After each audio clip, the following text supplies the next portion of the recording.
Welcome to my YouTube channel.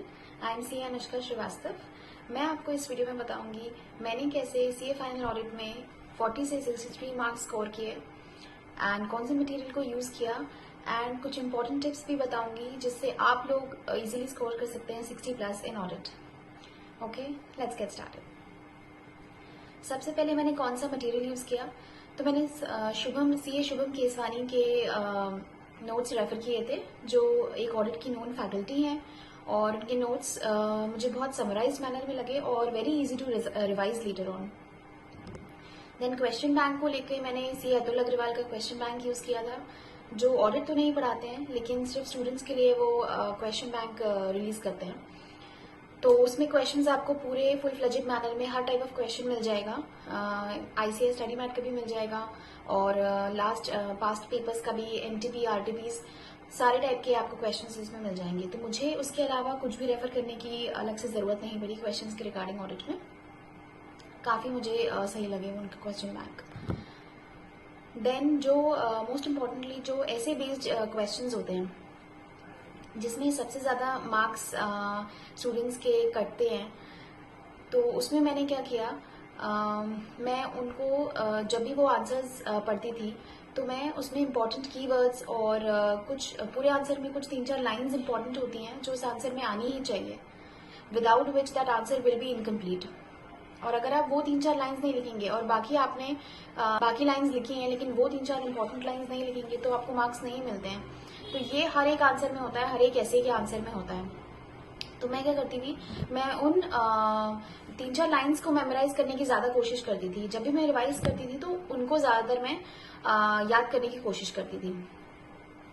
So that was quite helpful for me. और वही 3-4 lines जब मैं exam में लिख रही थी तो मुझे उसके बाद का कंटेंट भी धीरे धीरे याद आने आ रहा था। सो इसलिए वो मेरे लिए चीज़ काफ़ी हेल्पफुल थी। देन ऑडिट में हमें पता है 2 टॉपिक्स हमारे ऐसे होते हैं, प्रोफेशनल एथिक्स एंड कारो, जो बहुत स्कोरिंग होते हैं, राइट। तो उसमें मैंने क्या किया था, मैंने इनके चार्ट्स जो हैं अपनी रूम की वॉल में स्टिक कर लिए थे और इनको मैं daily at least twice a day में इनको रिवाइज करती थी। एक जनरल फिनोमिना भी है कि अगर आप कोई भी चीज़ या फिर कोई भी हॉबी को डेली 21 डेज या उसके अबव एक्सरसाइज करते हो या याद करते हो तो कहीं ना कहीं आपके दिमाग में वो परमानेंटली फिक्स हो जाती है। तो वैसे ही प्रोफेशनल एथिक्स और कारो के कंटेंट के साथ ये टेक्निक मैंने इस्तेमाल करी और मैं डेली रिवाइज करती थी, तो वो उसका जो कंटेंट था वो मेरे दिमाग में परमानेंटली फिक्स हो गया था बिफोर द एग्जाम्स। फिर हम बात करते हैं एमसीक्यूज की। नाउ एमसीक्यूज हम सभी को पता है कि 30 मार्क्स का वेटेज रखते हैं और आपका ऑडिट का एग्रीगेट स्कोर बनाने में वो काफ़ी हेल्पफुल होते हैं।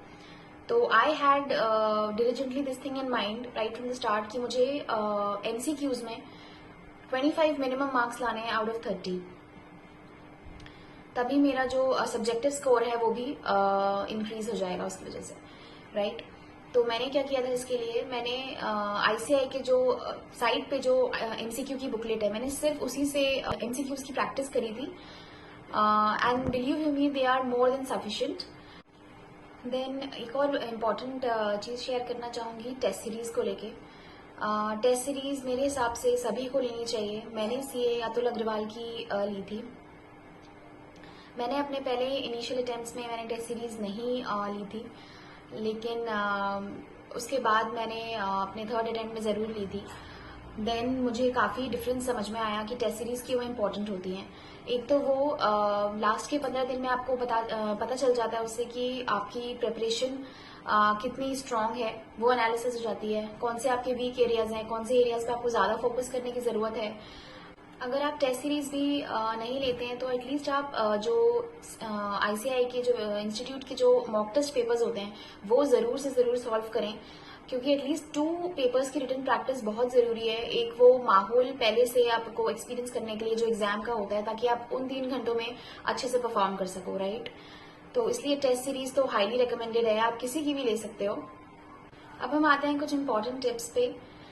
तो फर्स्टली जब मैंने अपने एग्जाम्स लिखे थे तो मैंने जो ऐसे बेस्ड आंसर्स थे, जो मैं स्टार्टिंग में मैंने मेंशन किया था कि जो 3-4 लाइंस इंपॉर्टेंट होती हैं जो किसी आंसर में आनी ही चाहिए, तो वो जब मैं ऐसे बेस्ड आंसर मैंने एग्जाम में लिखे तो मैंने उन इम्पोर्टेंट लाइंस को अंडरलाइन कर दिया था ताकि वो चेकर की नज़र में डायरेक्टली चले जाएं और वहीं वो मुझे उस आंसर के 50-60 मार्क्स वहीं मिल जाएं, राइट। और एक टाइडी मैनर में आपको आंसर को प्रेजेंट करना है। अपने आंसर को मैंने स्मॉल स्मॉल पैराज में प्रेजेंट किया था और हर एक answer, even part of the answer मैंने एक फ्रेश पेज से स्टार्ट किया था, क्योंकि चेकर का इंटरेस्ट बना रहना चाहिए आंसर कॉपी चेक करने के लिए। अगर उसे कुछ भी अनटाइडी दिखेगा, क्योंकि उसे बहुत सारी कॉपीज चेक करनी होती हैं, तो अगर कुछ भी अनटाइडी दिखेगा तो अगर आपने सही भी लिखा होगा तो आपको मे भी हो सकता है कि उसकी नजर ना पड़े और नंबर ना मिले आपको, राइट। तो इसलिए बहुत ही नीट मैनर में आपको आंसर्स प्रेजेंट करने होते हैं, स्पेशली इन थ्योरी पेपर्स जो होते हैं हमारे, राइट। तो यही कुछ इम्पोर्टेंट छोटी छोटी चीजें हैं जिन पर आप फोकस करके इजीली आप ऑडिट जैसे सब्जेक्ट में आप 60+ स्कोर कर सकते हैं। अगर आप चाहते हैं मैं किसी भी ऐसे के आपको जो आंसर्स हैं उनके कीवर्ड्स बताऊं, जो इम्पोर्टेंट लाइंस हैं वो आपको बताऊं, तो आप मुझे कमेंट बॉक्स में बिल्कुल मेंशन कर दीजिएगा। कोई भी अगर दूसरी कुछ और गाइडेंस चाहिए या फिर किसी भी मैनर में मैं आपकी हेल्प कर सकूं तो please do mention in the comment box and I would be happy to do that. All the very best जिनके भी अभी एग्जाम्स हैं। Just believe in yourself and your hard work, and I know you will be able to get through it. I'll meet you guys in my next video soon. Till then, take care and may you have a wonderful day.